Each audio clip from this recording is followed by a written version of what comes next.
Welcome to Mainland, your local regional television station. I'm Chrissy Small, and some of the stories coming up in our last news bulletin. Local cavers documentary gets great response. Third-party petition gains support, and Lighting Nelson draws biggest crowds, and more. Mainland's television news is finishing today with our last news broadcast after 10 years of being funded by New Zealand On Air. The team here at Mainland Television would like to thank our community and our viewers for being a part of our news. Over the years we've filmed major events and happenings from around our region, and it has been a pleasure to share with you all our local stories each day on television, in your homes, or online through Facebook and our YouTube channel. We asked some people in the Nelson region about how they feel about losing our regional TV news due to it no longer being funded by New Zealand On Air.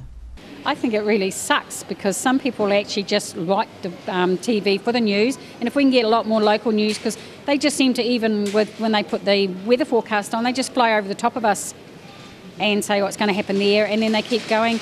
Local news, I saw a whole lot of local news on the TV at the hospital yesterday. A lot of news we wouldn't have heard about if I hadn't been watching. Yeah, well, I guess it's pretty poor for people that live here because they like to know what's happening, obviously, in their city. So I guess it's just a way of saving money.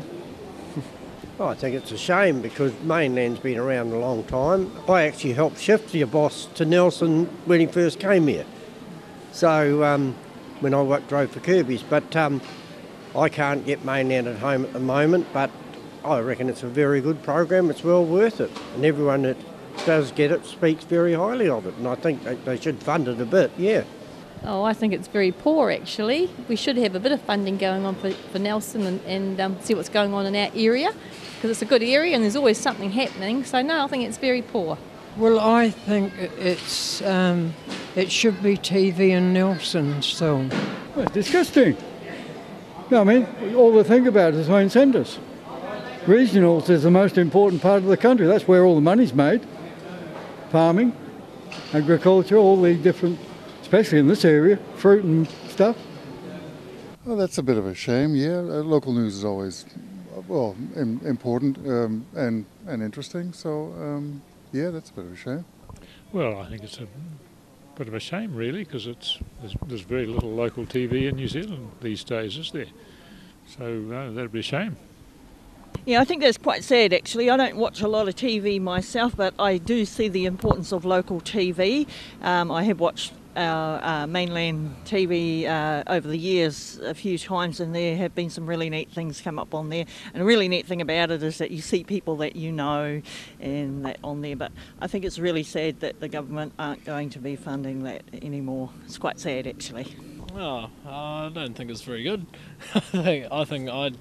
I used to watch Mainland TV all the time when I was growing up, and it'd fill me in when I didn't have a car to drive around and know what was happening in the neighbourhood. You know, you could always watch Mainland TV and get filled in on the current affairs and events that are coming up, and you know, just keeps the Nelsonians that can't get out and move around to look at the newspaper or whatever, just fills them in, I guess.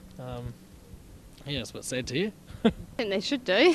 I think it's really important for New Zealand to have the local news, and I think it's, yeah, they should be putting money into it. I definitely think they should still fund it because I think it's good for locals to kind of get their voice around about things, and local issues definitely need to be addressed sometimes. No, I'm all for it. I think, you know, the more local news we have, the better. Well, I think if you've been funded for 10 years, they'd have to have a fairly good reason for not funding you any further. But I think the government are looked to too often to fund almost everything. But TV, the content of your program would be 100% on what a lot of the rest of it is, yes. Mainland News has started a petition to ask New Zealand On Air to fund our news. You can find our petition on the change.org website, as well as the link on our Facebook page and mainlandtv.nz website. During our news over the past few years, we've been following local intrepid underground explorer Kieran Mackay. Kieran has finished his second documentary called Under the Mountain, and I spoke to him about how it's being received by the public above ground. Kieran Mackay's new documentary. Now, it's had public appraisal, and what's the reaction been like? Oh, the reaction to the documentary has been quite surprising, actually. People have actually really enjoyed it. You know, it's not probably quite as tidy as some of the real professional outfits, but at least it's telling a really hard case story, and people seem to laugh in the right places, and they seem to really enjoy it, which is exciting. So where's it shown so far, Kieran? Yeah, not many places. It's been shown at the Wanaka Film Festival, Mountain Film Festival last weekend, and also in Queenstown. And we've been invited to send it to a film festival in Tahiti, and it's going to a film festival in France.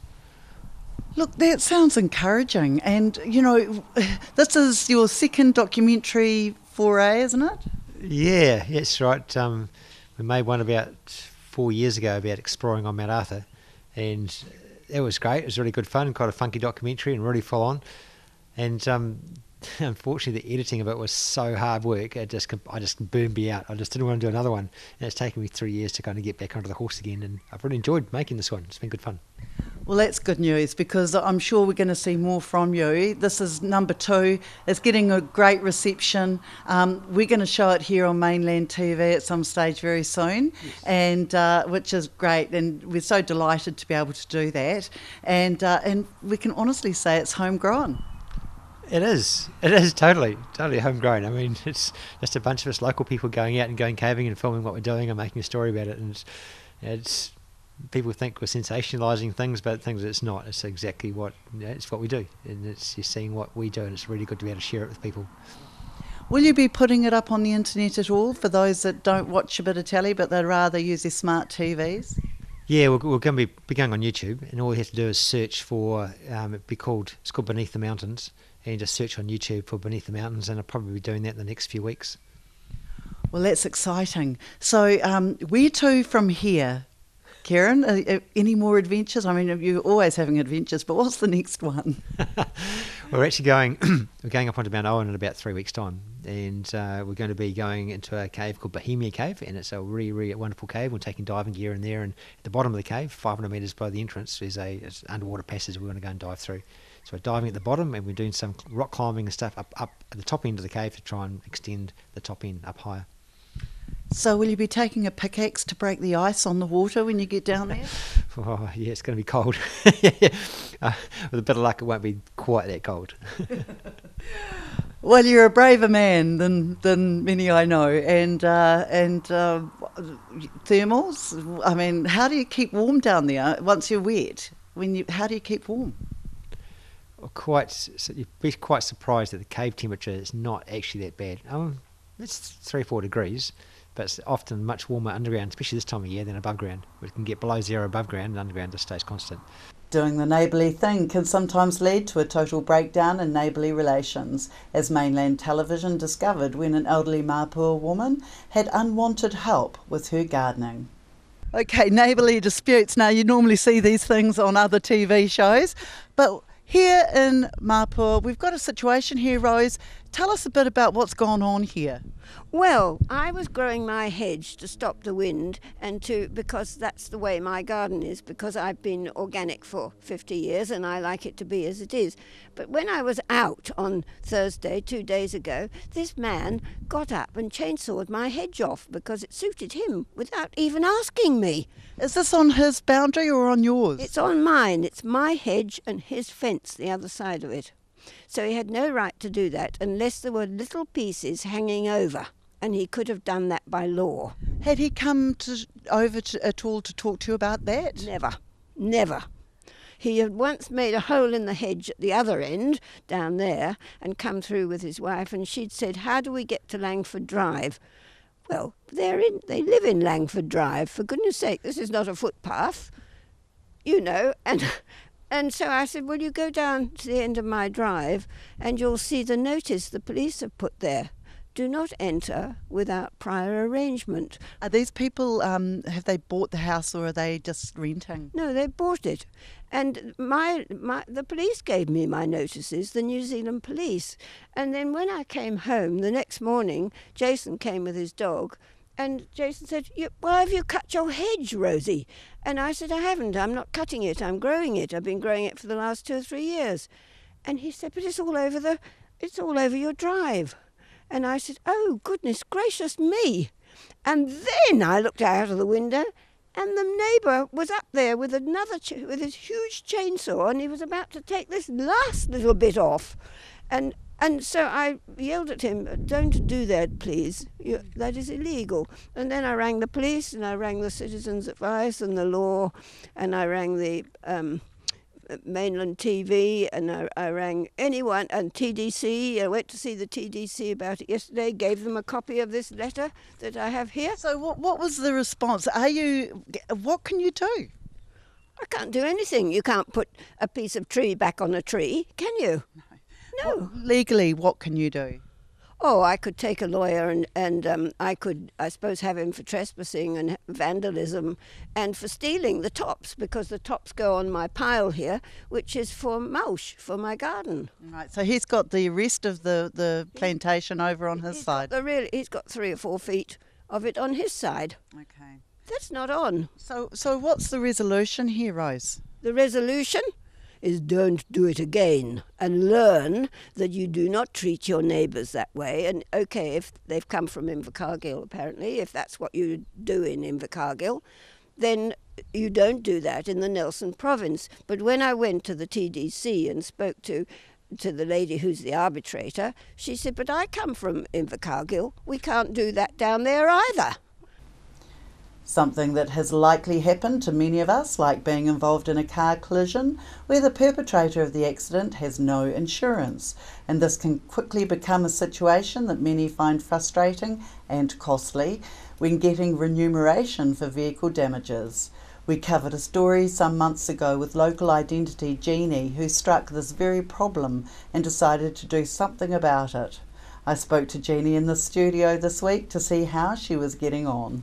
We've got an update here. We had Jeannie in, a few months ago now, over third-party insurance and a situation which occurred to her, leaving her out in the cold with the person who perpetrated an accident causing damage to her vehicle. So Jeannie, you decided to get out there and get yourself a petition going. How's it all going? Well, I've been on the street 3 weeks and people have been really supportive. It's been interesting. I've had everybody's little accident story or big accident story, and I've finally collected 28 pages, and there's 30 signatures per page, and I'm really, really pleased with the outcome. What happened after that was I was having a problem with the guy who ran into me because my insurance company were ringing him every day and he wasn't getting back to them. So in the end, after 2 weeks of my ringing them and bugging them, I got back to and went down and made a police report. And the police went and knocked on his door, and he actually cooperated and went and rang the insurance company the very next day. So now I am getting my car fixed, which pleases me greatly. Now this chap didn't have any insurance, is that right? No, he didn't have any insurance at all. Okay, so he's now going to make a contract with your insurance company to pay He the will damages. make a contract with the insurance company to pay them, and my insurance company pays out to get it fixed. Right. Yeah. But before that, they weren't prepared to, is that correct? Oh yeah, they would have paid up to $4,000, but they wanted to make sure that he was going to reimburse them. Before any action. Yeah, and so you still have a damaged car, and you were just saying that it's getting very difficult to get it in to be It's fixed. actually going to be 3 months since the accident before I can actually get my car fixed up, so it's a long wait. Apparently because of all the wet weather we've had in Nelson just recently, they've got a whole lot of car crashes caused by the wet weather, and they're backed up with the repairs. Well, we can blame the wet weather, but actually it's probably following distances too close, driving too fast for conditions, not really taking the conditions into consideration when driving. So people obviously need re-educating about driving in wet conditions in this region. So, okay, so we've got the petition going. What's the next step? Well, the next step was to present it to Parliament, and so I went and had an appointment with Nick Smith in the Saturday market at his caravan, and he was actually very receptive, even though he had his little bits he wanted to detract from it. that the reasons why it shouldn't go through, but he was generally in support of it, and he gave me this booklet, which is a detailed account of how you should present a petition to the House of Representatives. The interesting thing is, you can actually, from what this says, you can actually present a one signature petition. Yeah, and have it heard because of the correct way of filling out petitions. So for all those people who start petitions, if you don't have it correctly set out in the first place, it just gets tossed out of Parliament. They don't even look at it. So really you do need to get this booklet, which is Petitioning the House of Representatives, and it's available from your local Member of Parliament. It really will set it out, and you have to approach the Ombudsman first to see whether or not a similar petition has been presented in this term of Parliament, because if it has, then your petition has no place. So you have to first of all check whether there's been another petition in this term of Parliament before you can present your petition. So there's a lot of detail that goes into it. It's a big process. Yeah.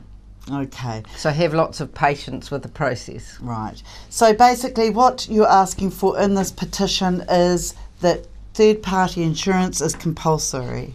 Yes, that's what I'm asking for. Now this, I believe, is the case in Australia. It's different in different states. Right, okay. Yeah. Some of the states in Australia have compulsory accident insurance, which is the same as our ACC.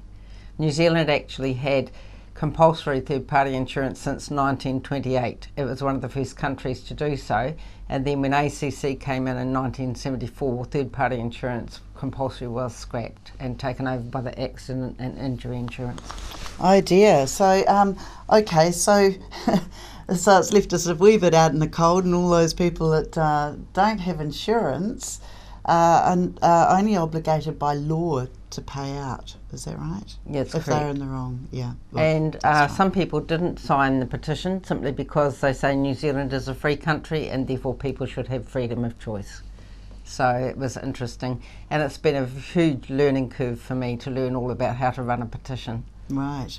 Well, Jenny, thank you for your advice to other people who are looking at running a petition like Mainland TV to get our news back. And for your petition, where can people find it? I've got also an internet petition on iPetition, and there is a link which is on my Facebook page at Jenny M. Light Nelson has certainly turned it on over the past few evenings with a vast array of talent showcasing their incredible lighting creations throughout the NMIT, where projections on buildings added to the smaller exhibits in the NMIT grounds, as well as the Queen's Gardens. Some of the exhibits also were a collaboration of art, light and sound, and were a part of what made for an enthralling few hours for those thousands of people attending. I caught up with one young chap who was wearing his creation.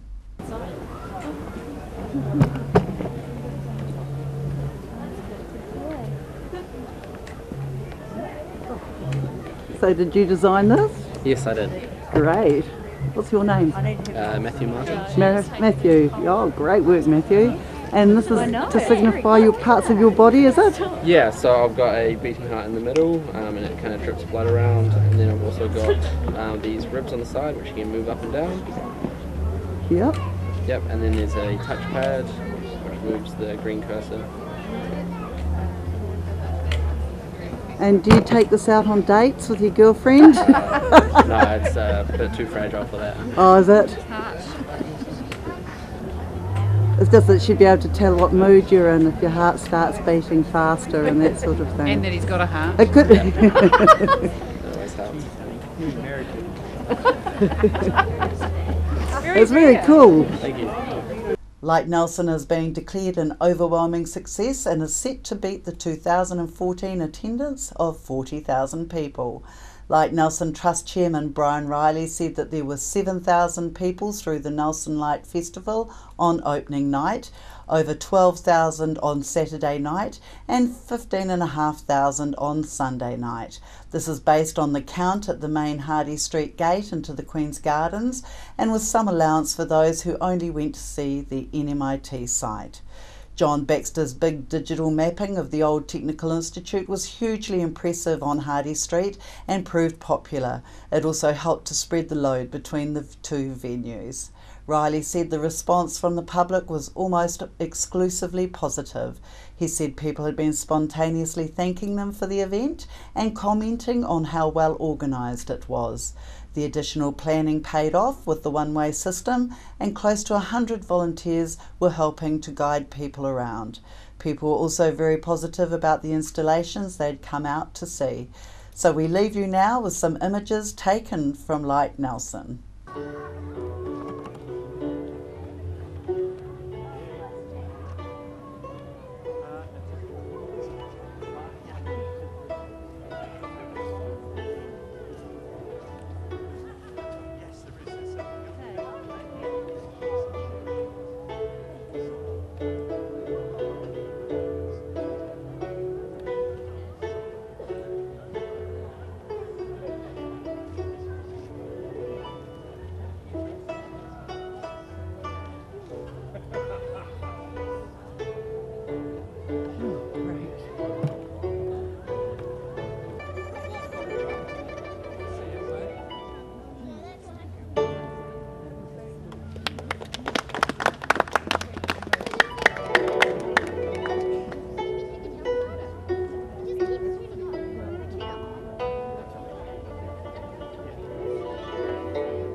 After the break, we'll bring you the latest weather update and some events and happenings coming up from around the region. Hi there, Julian Toon, Waimea Telecommunications. We install and maintain domestic and commercial satellite TV, UHF Freeview and mainland TV installations in the Nelson, Tasman regions. We specialise in Panasonic telephone systems and provide communications, Wi-Fi, IT and wiring for internet, fibre, computers and DSL systems. At Waimea Telecommunications, we also provide specialist electronic systems for features such as a security camera you can watch on your TV, visitor alert systems and much more. Improve your security and communication and entertainment today. Call us on Waimea Telecommunications on 021 472297, ytel.co.nz. World War I was a defining period in our history, impacting greatly on the lives of people from the Nelson province. Memories of the First World War is an exhibition which will be displayed in a number of regional venues and is currently on at the Nelson Provincial Museum.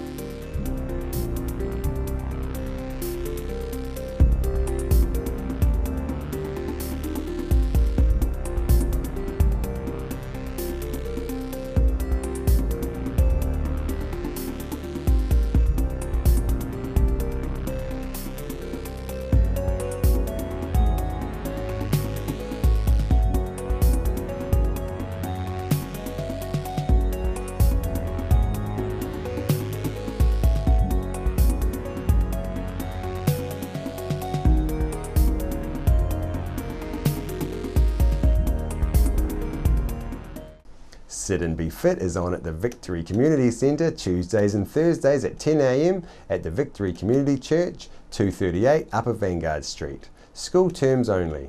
Fun while you get fitter, work at your level. On behalf of all of our team here at Mainland Television News, thank you for joining us over the last 10 years of bringing our region's local news stories into your homes.